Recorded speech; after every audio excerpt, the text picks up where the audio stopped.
અને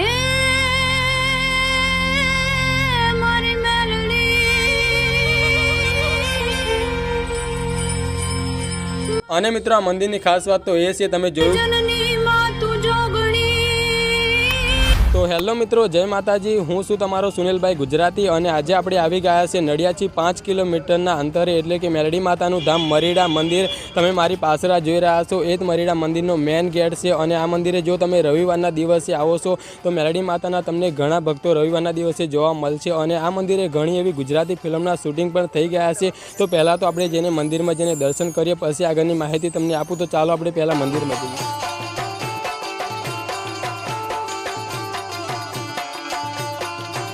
તો મિત્રો પહેલાં તો હું તમને બતાવી દઉં કે આ મંદિર આ ગામમાં કોને અને કેવી રીતે બનાવ્યું હતું એની પાછળ પણ એક વાત સંતાયેલી છે। તો મિત્રો આ ગામમાં એક રાજબા નામના વ્યક્તિને સંકેત થાય છે કે આપણા ગામમાં મેલડી માતાનું એક મંદિર તો હોવું જોઈએ, એટલે એમની ઈચ્છા ગામવાળા લોકોને પણ બતાવે છે કે ભાઈઓ આપણા ગામમાં મેલડી માતાનું મંદિર એક હોવું જોઈએ। એટલે ગામવાળા લોકો પણ એમની ઈચ્છા વધાવી લે છે કે તમે સાચી વાત કરી, આપણા ગામમાં મેલડી માતાનું મંદિર તો આપણે એક બનાવવું જોઈએ।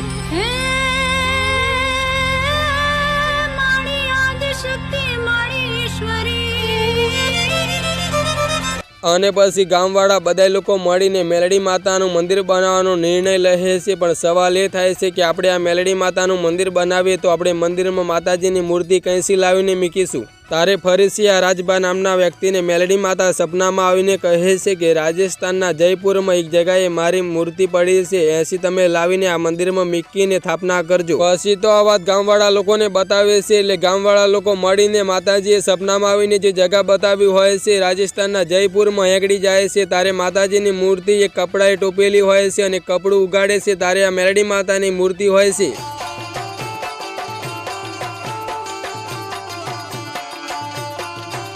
અને આ રીતે માતાજીની મૂર્તિ મંદિરમાં લાવીને મૂકવામાં આવી અને વર્ષ 2003 અને ચૈત્રી આઠમના દિવસે માતાજીની પ્રાણ પ્રતિષ્ઠાનો કાર્યક્રમ ધૂમધામથી ઉજવવામાં આવ્યો હતો। અને મિત્રો આ મંદિરની ખાસ વાત તો એ છે તમે જોયું કે ઘણા ભક્તો કચરા પોચું કરી રહ્યા હતા। તમે કચરા પોચા કરવાની બાધા મરીડા મંદિરની એની રાખો છો અને તમારું કામ થઈ જાય પછી તમે આવીને કચરા પોચું આ મંદિરમાં કરી શકો છો।